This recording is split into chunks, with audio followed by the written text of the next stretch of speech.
नमस्कार दोस्तों। आज हम देखते हैं पाठ योजना जो कि कक्षा 4 की हिंदी पाठ्य पुस्तक में पाठ बोलने वाली गुफा पर बनाई गई है। तो सबसे पहले हमने इसमें माह भरना है, जिसमें माह में हम ये पाठ बच्चों को पढ़ा रहे हैं। कक्षा है 4, विषय हिंदी, समय अवधि 40 मिनट। लर्निंग आउटकम: छात्र कहानी को शुद्धता से पढ़ पाते हैं। छात्र कहानी को अपने शब्दों में व्यक्त कर पाते हैं। छात्र पाठ में आए विराम चिन्हों को पहचानते हैं। छात्र पाठ से संबंधित कठिन शब्दों के अर्थ बता पाते हैं। छात्र कहानी से संबंधित प्रश्नों के उत्तर बता पाते हैं।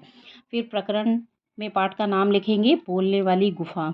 सीखने सिखाने की आवश्यक सामग्री: इसमें हमने जो भी सामग्री लेनी है, जैसे कुछ जानवरों के चित्र जो कि इस कहानी में आए हैं, जो कि है शेर और लोमड़ी।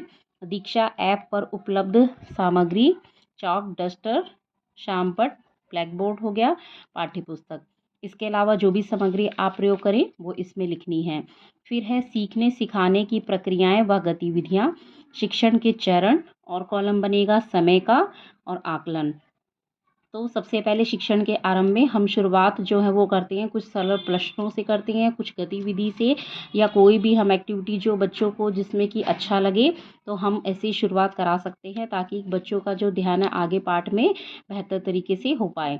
शिक्षिका आरंभ में कुछ सामान्य प्रश्न पूछकर छात्रों का ध्यान पाठ की ओर आकर्षित करेंगी, जैसे जंगल का राजा कौन होता है, तो फिर बच्चे आंसर करेंगे शेर। सबसे चतुर जानवर किसे माना जाता है, लोमड़ी। शेर के घर का नाम बताओ, यानी कि शेर कहाँ पे रहता है, गुफा में। आपके घर के आसपास रहने वाले जानवरों के नाम बताओ, तो बच्चे अलग अलग आंसर करेंगे। जो जानवर उन्होंने देखे हैं, जो उनके आसपास रहते हैं, वो उनका नाम बताएंगे। ये कुछ सरल से प्रश्न है जिनका उत्तर बच्चे बता सकते हैं, और अगर इसमें कुछ बच्चों को सहायता की ज़रूरत है तो वो भी आप करेंगे।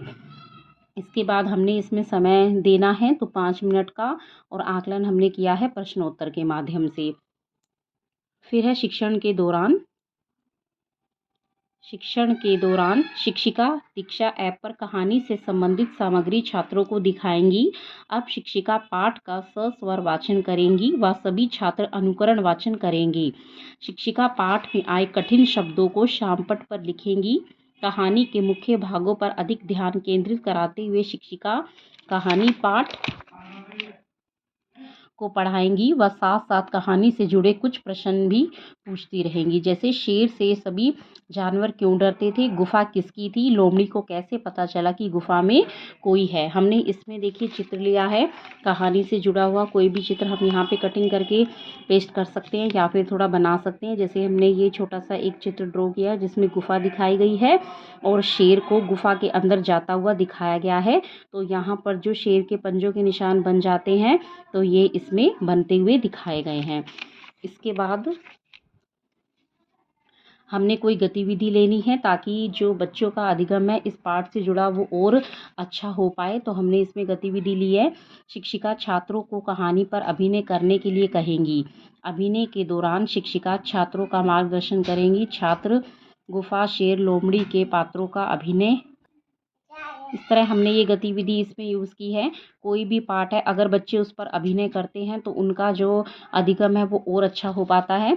यहाँ पर हमने चित्र लिया है, जैसे गुफा बनाई है, तो अब ये जो लोमड़ी है जब वो आती है तो देखती है कि शेर के पंजों के निशान पहले से बने हुए हैं। तो हमने इस तरह से चित्र इसमें ड्रॉ करने की कोशिश की है। अब है शिक्षण के अंत में, और दोस्तों इसमें गतिविधि का समय रहेगा 10 मिनट का, और आकलन है सहभागिता के माध्यम से। शिक्षण के अंत में शिक्षिका पाठ के कठिन शब्दों का अर्थ समझाते हुए उनका बार बार उच्चारण करवाएंगी व पुनः 1-2 प्रश्न पूछकर छात्रों के अधिगम की जांच करेंगी। फिर है गृह कार्य, पाठ के शब्दार्थ लिखना व याद करना, कहानी को अपने शब्दों में व्यक्त करने का अभ्यास करना। आगामी कार्य योजना: शिक्षिका छात्रों की अधिगम संप्राप्ति के आधार पर आगामी कार्य योजना तैयार करेगी। तो इस तरह से ये बहुत ही सरल शिक्षण योजना इस पाठ पर है, जो कि है बोलने वाली गुफा।